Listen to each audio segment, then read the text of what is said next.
सन्नी गुप्ता जी जम्मू से। राधे राधे महाराज। राधे राधे महाराज जी, आपके चरणों में कोटि कोटि प्रणाम।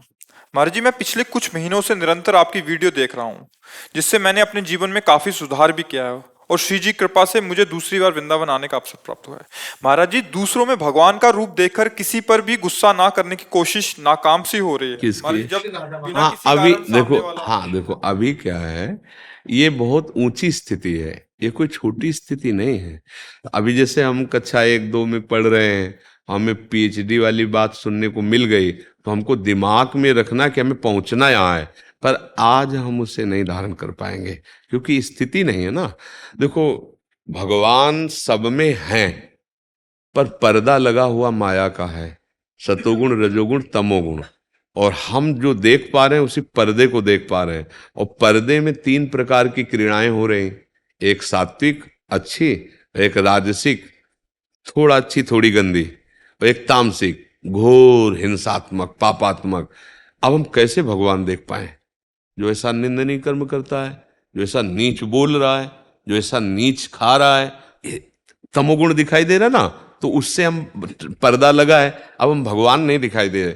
3 गुणों का ऐसा पर्दे पे फोकस चल रहा है, जैसे फिल्म आप देखते हैं ना, पर्दे पे होता कुछ नहीं है, पर फोकस का सारा होता है ना, नीचे से जो फोकस पर्दे पे पड़ रहा है, और पर्दे में ना कोई व्यक्ति है ना लेकिन पर्दे में पूरा नगर है, पूरा सब चल रहा है ना, आप देखते हैं ना, सिनेमा में देखते हैं ना, और वो फोकस पड़ रहा है। ऐसे 3 गुणों का प्रकाश पड़ रहा है, सतोगुण रजोगुण तमोगुण, और ब्रह्म में पड़ रहा है, ब्रह्म तत्व में। तो त्रिगुणात्मिका माया उसी भगवान को, उसी ब्रह्म को ये विविध रूपों में पर्दे में दिखाई दे रही। बच्चा बच्ची, स्त्री पुरुष, मूर्ख विद्वान, संत दुरात्मा, नीच पाखंडी, उत्तम महात्मा, ये कितना पूरी फिल्म तैयार है। अब फिल्म देखने जब जाते हो तो पहले तुम निश्चय कर लेते हो कि एक झूठी कहानी है, पर हम मनोरंजन के लिए आए हैं। तो क्या तुम इसे झूठी कहानी समझ रहे हो? सत्य मान रहे हो कि मैं पुरुष सत्य हूं और ये स्त्री सत्य है, ये बच्चा सत्य है, ये सब बस यही है माया। अब इसका पर्दा हट जाए तो आप देख लोगे कि एकमात्र वही है, दूसरा है नहीं। अब यही हटाने के लिए तो साधना की जाती है। तो अभी बिल्कुल विचलित नहीं होना।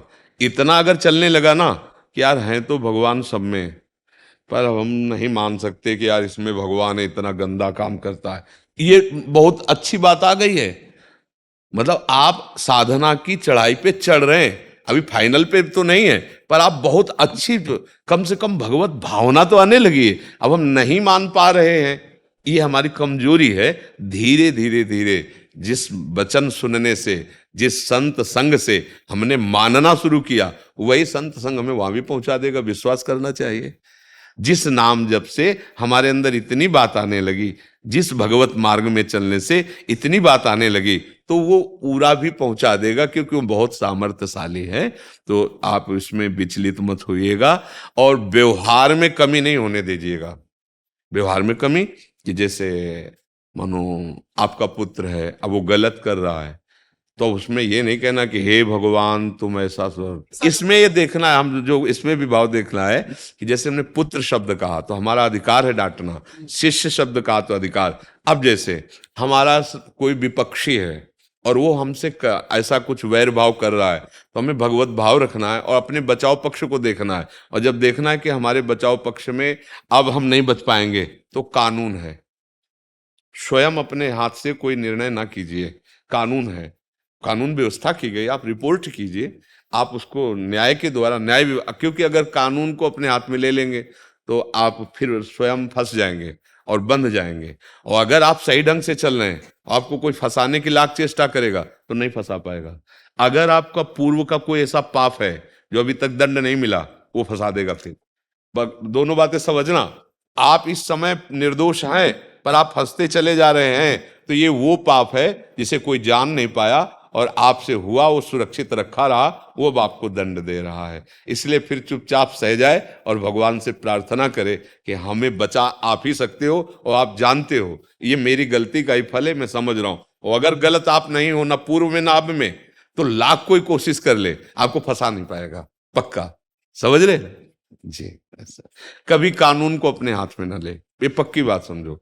और अगर आप कानून का पक्ष लेंगे तो धीरे धीरे निर्णय ठीक हो जाएगा। और दूसरी बात, आप धर्म से चल रहे हैं तो आपका पक्ष धर्म है, तो वो अपने आप नष्ट होने लगेगा।